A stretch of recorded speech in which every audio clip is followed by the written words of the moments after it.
Life ഭവന പദ്ധതിയിൽ ഒരിക്കലും ഒരു 4 ലക്ഷം രൂപയ്ക്ക് വീട് തരത്തില്ല. പ്രത്യേകിച്ച് ഞാൻ മത്സരിക്കുന്ന വാർഡ് 13-ാം വാർഡാണ്. ഒരു 1000 കട്ട വന്നു കഴിഞ്ഞാൽ അവർക്ക് കൊടുക്കേണ്ട 7000-8000 രൂപ നമ്മൾ അത്യാവശ്യം നമ്മുടെ വീട്ടുകാർക്കല്ല, നമ്മുടെ വീട്ടിൽ അയൽവക്കത്തുള്ള വീട്ടിലെല്ലാം നമ്മൾ ഈ കാർഷിക വിള, അതായത് വെണ്ട, അങ്ങനെ നമ്മുടെ പച്ചക്കറി വിത്തുകൾ അങ്ങനെയുള്ള സാധനം മേടിച്ചു കൊടുത്തിട്ടുണ്ട്. പിന്നെ റബ്ബർ കൃഷികൾ വെച്ച്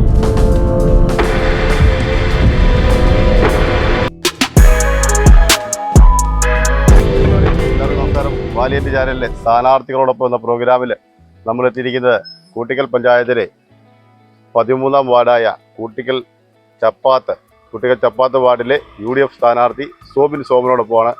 അദ്ദേഹത്തോടൊപ്പം നമ്മുടെ പ്രോഗ്രാം ആരംഭിക്കാം. നമസ്കാരം. നമസ്കാരം. നമ്മുടെ ചോദ്യങ്ങളൊക്കെ കിട്ടിയല്ലോ അല്ലേ? ചോദ്യങ്ങളൊക്കെ വായിച്ചല്ലോ? വായിച്ചു. അത് നമ്മുടെ ഒന്നാമത്തെ ചോദ്യത്തിൽ തന്നെ കിടക്കുകയാണ്. നമ്മുടെ ലൈഫ് ഭവന പദ്ധതിയിൽ 4 ലക്ഷം രൂപയ്ക്ക് ഒരു വീട് പണിയാൻ സാധിക്കുമോ? ഇല്ല എങ്കിൽ താങ്കൾ ജയിച്ചാൽ ഈ വിഷയത്തിൽ എന്ത് നടപടി സ്വീകരിക്കും? ലൈഫ് ഭവന പദ്ധതിയിൽ ഒരിക്കലും ഒരു 4 ലക്ഷം രൂപയ്ക്ക് വീട് തരത്തില്ല. പ്രത്യേകിച്ച് ഞാൻ മത്സരിക്കുന്ന വാർഡ് 13-ാം വാർഡാണ്. എൻ്റെ വാർഡ് 14-ആണ്. എന്നെ സംബന്ധിച്ച് എൻ്റെ വീടിരിക്കുന്ന ഒരു കുന്നിൻ്റെ ഭാഗത്താണ്. അപ്പം നിലവിൽ ഒരു കട്ട വന്നാൽ പോലും അത് ചുമന്നുകൊണ്ട് പോകാനായിട്ട് നമ്മൾ ഒരു 1000 കട്ട വന്നു കഴിഞ്ഞാൽ അവർക്ക് കൊടുക്കേണ്ട 7000-8000 രൂപ എക്സ്ട്രാ ചിലവാണ്. നിലവിൽ സർക്കാരിൻ്റെ ഒരു തീരുമാനം, ഈ 4 ലക്ഷം രൂപ എന്ന് പറഞ്ഞാൽ ഇതുപോലെ റോഡുള്ള സ്ഥലത്ത് ചെന്നിട്ട് അത് അവിടെ കൊണ്ട് കുത്തിയാൽ ചിലപ്പം തീരുമാനിക്കും. അങ്ങനെയുള്ള പല വീടുകളും തീർന്നിട്ടുണ്ട്. റോഡ് സൈഡിൽ നിൽക്കുന്ന ഈ വീടുകളെല്ലാം അത്യാവശ്യം തീർന്നിട്ടുണ്ട്. അല്ലാതെ ഈ ചപ്പാത്ത് കോളനി, ഇപ്പം ഞാൻ മത്സരിക്കുന്ന വാർഡ് 13-ാം വാർഡ് ചപ്പാത്ത് കോളനിയിലാണെങ്കിലും അവരെല്ലാം പകുതി വരെ റോഡുള്ളൂ. ബാക്കി അവർ മണ്ടലോട്ടാണ്. ഞാൻ ഇന്നലെ വീട് കയറാൻ പോയപ്പോഴും അവർ പകുതി ലൈഫിൻ്റെ 4 ലക്ഷം രൂപ കിട്ടിയിട്ട് അവർ 30% പണിയെ തീർന്നിട്ടുള്ളൂ. ബാക്കി പണി തീരാൻ കിടക്കും. കാരണം അവർക്ക് ചുമട്ടുകൂലി ഒരു പ്രശ്നമാണ്. ചുമട്ടുകൂലി സംബന്ധിച്ചൊരു പ്രശ്നമാണ്. ഇവര് വന്നിട്ട് ഈ പിള്ളേർ സെറ്റാണെങ്കിലും വന്നാലും അവന്മാർക്കാണെങ്കിലും ഇച്ചിരി ഫുഡ് വെച്ച് കൊടുക്കണം. അതിൽ എന്തായാലും ചില്ലറ പൈസ കൊടുക്കാതിരിക്കാൻ പറ്റത്തില്ലല്ലോ. അത് ഉറപ്പായിട്ടും കൊടുക്കേണ്ടി വരും. അവന്മാർക്ക് കൊടുത്തു കഴിഞ്ഞാൽ ഇവരുടെ ഈ പൈസ, ഈ 4 ലക്ഷം രൂപയ്ക്കാണ് പൈസ പോകുന്നത്. നമ്മുടെ ഒരു വെയിറ്റിംഗ് ഷീറ്റ് പണിയാൻ വേണ്ടി 3 ലക്ഷം രൂപ പണിയുന്നത്. 3 ലക്ഷം സർക്കാർ കൊടുക്കുന്നു. ഒരു വീട് പണിയാൻ വെറും 4 ലക്ഷം രൂപ കൊടുക്കുന്നത്. വെയിറ്റ് ഷീറ്റിന്റെ ആവശ്യമുണ്ട്. ഒരു 3 ലക്ഷം രൂപ വെയിറ്റ് ഷീറ്റ് കൊടുക്കുന്നതാണോ, ഒരു 4 ലക്ഷം രൂപ അല്ല 5 ലക്ഷം രൂപ കൊടുത്തിട്ട് ഒരു വീട് പണിയാനായിട്ട് 3-4 പിള്ളേരുള്ള വീട്ടിൽ ഒരു വീട് പണിയാനായിട്ട് പൈസ ഈ സ്ഥലം കൂട്ടി കൊടുക്കത്തില്ല എൻ്റെ ഒരു ചോദ്യം. എന്നെ സംബന്ധിച്ച് ഞാൻ, കാരണം എന്നെ കൊണ്ട് പറ്റത്തില്ല. കാരണം ഞാനിപ്പം ജയിച്ച് വന്നാൽ പോലും എന്നെ കൊണ്ട് പറ്റത്തില്ല. ഈ 4 ലക്ഷം 5 ലക്ഷം രൂപ 6 ലക്ഷം രൂപ ആക്കാൻ പറ്റത്തില്ല. കാരണം സാധാരണക്കാരെ ജനങ്ങളെ സംബന്ധിച്ച് കഴിഞ്ഞ ദിവസം നമ്മുടെ സെബാസ്റ്റ്യൻ കുളത്തിലെ MLA വന്നിട്ട് അവിടെ ഒരു ലൈറ്റ് സ്ഥാപിച്ചു.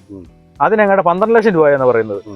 ഞാനൊരു ഇലക്ട്രീഷ്യനാണ്, ഞാനൊരു കേബിൾ TV ജീവനക്കാരനാണ്. എന്നെ സംബന്ധിച്ച് എനിക്കറിയാം അതിന് എൻ്റെ എക്സ്പെൻസ് എന്താണ്, എന്ത് വരുമെന്ന്. കാരണം നമുക്കത് ചോദ്യം ചെയ്യാൻ പറ്റത്തില്ല. നമുക്ക് ചോദ്യം ചെയ്താൽ അവർ ചോദിക്കും. നമ്മൾ ഓരോ കാര്യം ചോദിച്ചാൽ അവർ പറയും ഇന്ന പോലെ സംഭവമാണ്, അതിന് ഇത്ര എക്സ്പെൻസ് ഉണ്ട്, കാര്യങ്ങൾ പറയും. കാരണം മെറ്റീരിയലിന്റെ പൈസയാണ്. നമുക്ക് ഒരു ലൈറ്റ് LED ബൾബ് മേടിക്കുമ്പോൾ വേറെ ഒരു LED മേടിക്കാൻ 2 രൂപ 3 രൂപ ആകത്തുള്ളൂ. പിന്നെ ഒരു സെൻസർ ബോർഡ് വെക്കും, സെൻസറിന്റെ ഒരു ബോർഡ് വെക്കുമ്പോൾ കൂടിപ്പോയി 350 രൂപ ആകത്തുള്ളൂ. പിന്നെ അതിന്റെ ടവർ കാര്യങ്ങളെല്ലാം വെക്കുന്നത് എത്ര രൂപ? അതിനാണ് ഈ 13 ലക്ഷം 14 ലക്ഷമാണ്. ഇവിടെ സാധാരണക്കാരായ മനുഷ്യര്, ഒറ്റ മനുഷ്യന് ഒരു 4 ലക്ഷം രൂപ കൂടുതൽ, അതായത് 4 ലക്ഷം രൂപ കൂടെ തീർത്തില്ലെങ്കിൽ കതക് വെക്കണം, ജനല് വെക്കണം. ഒരു കതക് മേടിക്കുന്ന എത്ര രൂപ? ഒരു കതക് മേടിക്കുന്ന മിനിമം എത്ര രൂപ? അപ്പം 4 ലക്ഷം കൂടെ എന്തായാലും തീരത്തില്ല. പിന്നെ എന്നെ കൊണ്ട് നോക്കി ഇതൊന്നും നടപടി ഉണ്ടാകത്തില്ല. കാരണം എന്നെ സംബന്ധിച്ച് ഞാനിപ്പോൾ ജയിച്ചാലും ജയിച്ചില്ലേലും ഇത് പണ്ട് തൊട്ടേ ഞാൻ പ്രതികരിക്കുന്നതാണ്. കാരണം എനിക്കൊരു വീടിന് കിട്ടിയിട്ട്, എൻ്റെ വീടിന് കിട്ടിയിട്ട് 4 ലക്ഷം രൂപയ്ക്ക് കിട്ടിയിട്ട് ഞാൻ വീട്ടിൽ നമ്മുടെ പാറ പൊട്ടിച്ചപ്പോൾ തന്നെ 30,000 രൂപയായി. പാറ പൊട്ടിച്ച് തറ കെട്ടണം തന്നെ ഇത്ര രൂപ നമുക്കറിയാം. കാരണം എനിക്ക് വീട്ടിലോട്ട് സാധനം ചുമക്കാനായിട്ട് ആൾക്കാർ വേണം, ഇത്ര രൂപ ചിലവാകും. ഞാനതുകൊണ്ട് വേണ്ടാന്ന് വെച്ചു. ആ പൈസ നമ്മൾ റിട്ടേൺ അടച്ച് തീർത്തു. കാരണം നമുക്ക് കിട്ടിയ പൈസ നമുക്ക് പറ്റത്തില്ല അവിടെ. കാരണം എനിക്ക് വേണ്ട. 2-3 പ്രാവശ്യമായിട്ട് നമ്മൾ പൈസ റിട്ടേൺ അടിച്ച് തീർത്തിട്ടുണ്ട്. അതേ ഉള്ളൂ. 4 ലക്ഷം രൂപയുടെ എന്തായാലും ഒരു ലൈഫിന്റെ പദ്ധതി തീരത്തില്ല. അപ്പൊ അതിന് ഏറ്റവും മാക്സിമം നമ്മൾ വിജയിച്ചു കഴിഞ്ഞാൽ അത് കൂട്ടി ജനങ്ങൾക്ക് എത്തിക്കാനുള്ള ഒരു സംവിധാനത്തിലേക്ക് കടക്കും. തീർച്ചയായിട്ടും എന്നെ കൊണ്ട് പറ്റുന്ന രീതിയിൽ. കാരണം എന്നെ കൊണ്ട് ഞാൻ ജയിച്ചു കഴിഞ്ഞാൽ മെമ്പറല്ലേ, വെറും ഒരു മെമ്പറാണ് ഞാൻ. എനിക്ക് എന്റെ നാട്ടുകാരുടെ കൂടെ ഉറപ്പായിട്ട് നിൽക്കണം. കാരണം എന്റെ പണ്ടത്തെ, കാരണം ഞാൻ കഴിഞ്ഞ പ്രാവശ്യം 5 വോട്ടിന് തോറ്റുപോയത്. അപ്പൊ എന്റെ ഇവിടെ കുറെ പദ്ധതി ഉണ്ട്. എന്റെ വാർഡിൽ, അതായത് 14-ാം വാർഡിൽ എനിക്ക് കുറെ സ്വപ്നങ്ങളുണ്ടായിരുന്നു. ഒരു റോഡ് കാര്യങ്ങൾ, റോഡ് വികസനങ്ങൾ. എന്റെ ആ ഒരു കോളനിയിലാണ്, ചപ്പാത്ത് കോളനി അല്ല, നമ്മുടെ പോത്തൻ കോളനിയിലാണേലും ബാക്കിയുള്ള പുതുവേലി കോളനിയാണ്. നമുക്ക് റോഡ് വേണം. റോഡ്, അതായത് ഞാനിപ്പം എൻ്റെ ഒരു പെങ്ങൾ ആക്സിഡന്റ് ആയിട്ട് കിടന്നപ്പോഴത്തേക്ക് നമ്മുടെ നാട്ടുകാർ, നമ്മുടെ പിള്ളേർ സെറ്റ് ഉള്ളതുകൊണ്ട് മാത്രമാണ് അവളെ എടുത്ത് ആശുപത്രി കൊണ്ടുപോയത്. പിന്നെ വല്യമ്മ ആശുപത്രി കൊണ്ടുവന്നത്, പിന്നെ അങ്ങനെ പലരെ ആശുപത്രി കൊണ്ടുവന്ന് ആ ഒരു കേസ്. നമ്മുടെ ഒരു സ്വപ്നം എന്ന് പറഞ്ഞാൽ ആ ഒരു സ്വപ്നമായിരുന്നു. ആ ഒരു സ്വപ്നം ഒന്നും നടന്നില്ല. പിന്നെ ഇപ്പം നമുക്ക് താഴെ എന്ന് പറഞ്ഞാൽ എൻ്റെ ഒരു കൺസെപ്റ്റ് വെച്ച് നോക്കുക, താഴെയും അത്യാവശ്യം റോഡും കാര്യങ്ങളും ഉണ്ട്. പിന്നെ നാട്ടുകാരെ സഹായിച്ച് നമ്മൾ എപ്പോഴും കൂടെ ഉണ്ടാവും, അത് ഉറപ്പാണ്. രണ്ടാമത്തെ ചോദ്യത്തിലേക്ക് കിടക്കാം. താങ്കൾ വിജയിച്ചാൽ ഈ പഞ്ചായത്തിലെ കാർഷിക മേഖല, പ്രത്യേകിച്ച് റബ്ബർ കൃഷിയുടെ ഉന്നമനത്തിനായിട്ട് എന്തെല്ലാം പദ്ധതികൾ നടപ്പിലാക്കാറുണ്ട്. റബ്ബർ കൃഷി എന്ന് ഉദ്ദേശിച്ച് നമ്മുടെ നാട്ടിൽ ഏറ്റവും കൂടുതൽ റബ്ബർ ആയതുകൊണ്ടും റബ്ബറിനെ ആശ്രയിച്ച് ഒരുപാട് പേര് കഴിയുന്നുണ്ട്. നിലവിൽ ഈ സന്തോഷേട്ടൻ ചോദിച്ച ചോദ്യത്തിൽ എനിക്ക് വ്യക്തമായിട്ട് മറുപടി പറയാൻ എനിക്ക് അറിയത്തില്ല. കാരണം വെച്ചാൽ ഞാൻ അത്രയും വലിയ നോക്കിയിട്ടില്ല. എന്നാലും ഞാൻ മറുപടി ആയിട്ട് പറയാം.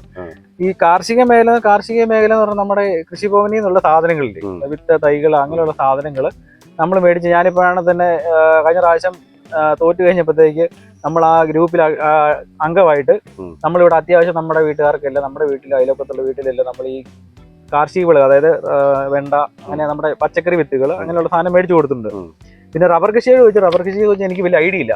ടാപ്പിംഗ് തൊഴിലാളിയാണ് പോകുന്നത്. രാവിലെ ടാപ്പിംഗ് ചെയ്തിട്ട് കേബിൾ ടി പണിക്ക് പോയിട്ടുണ്ട്. പിന്നെ ഇപ്പം നിലവിലെന്ന് പറഞ്ഞാൽ ഇവരെല്ലാം റബ്ബർ കൃഷി വെട്ടി നിർത്തിയിട്ട് കൈത കൃഷിയാണ് ഇപ്പം നടത്തുന്നത്. ഇപ്പം എല്ലാവരുടെയും ഒരു ഇതെന്നാ വെച്ച് കഴിഞ്ഞാൽ നിലവിൽ ഇവിടെ എല്ലാം ഒരു ഏക്കറിനങ്ങാണ്ട് 3 ലക്ഷം രൂപ അങ്ങാണ്ട് കൈതക്കാണ്ട് കിട്ടുന്ന എൻ്റെ ഒരു അറിവ് കേട്ടോ. എനിക്ക് അറിയത്തില്ല, വ്യക്തമായിട്ട് എനിക്ക് അറിയത്തില്ല. അത് റബ്ബർ കൃഷിയെ കുറിച്ച് എനിക്ക് വലിയ അറിയത്തില്ല. ആദായം കുറവുള്ളതുകൊണ്ടായിരിക്കും. കാരണം വെച്ച് കഴിഞ്ഞാൽ ഒരു വെട്ടുകാരനെ വെക്കണം തന്നെ ഒരു 100 റബ്ബറുള്ള വെട്ടുകാരനെ ഒരു മരത്തിന് 2 രൂപ വെച്ച് കൊടുക്കണം. ഒരു സാധാരണ മലത്ത് വെട്ടുമ്പോഴത്തേക്ക് കമത്ത് വെട്ടുമ്പോൾ അതിൽ കൂടുതൽ വെട്ട് വരുന്നു. എൻ്റെ ഒരു കാഴ്ചപ്പാട്.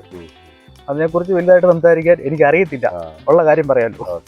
അപ്പൊ നമ്മള് മൂന്നാമത്തെ ചോദ്യത്തിലേക്ക് കിടക്കാം. താങ്കൾ വിജയിച്ചാൽ ഈ വാർഡിൽ ആദ്യം നടപ്പിലാക്കാൻ ഉദ്ദേശിക്കുന്ന പദ്ധതി, അതായത് നമ്മുടെ 13ാം വാർഡ് വാർഡില് നടപ്പിലാക്കാൻ എന്ന് പറഞ്ഞാൽ അത്യാവശ്യം റോഡുകളെ കാര്യങ്ങൾ സൗകര്യങ്ങളെല്ലാം ഉണ്ട്. പിന്നെ അവിടെ നമ്മളെ സംബന്ധിച്ച് കുറച്ച് രോഗികളും അങ്ങനെയുള്ള ആൾക്കാരുണ്ട്, അവരെ ഏറ്റവും കൂടുതൽ സഹായിക്കണം എനിക്ക്. കാരണം വെച്ച് കഴിഞ്ഞാൽ നമുക്കറിയാം ഓരോരുത്തരുടെ അവസ്ഥ. കാരണം ഇന്ന് തന്നെ ഞാനൊരു പിരിവിനെ പോവാം. കാരണം നമ്മുടെ ഈ എൻ്റെ വാർഡിൽ ഒരു രവിചേട്ടൻ എന്ന പുള്ളിയുണ്ട്. പുള്ളി ക്യാൻസർ പേഷ്യൻ്റ് ആണ്. പുള്ളി നിലവിൽ കുഴപ്പമില്ല, റൺ ചെയ്തുകൊണ്ട് പോയിക്കൊണ്ടിരുന്നതാണ്.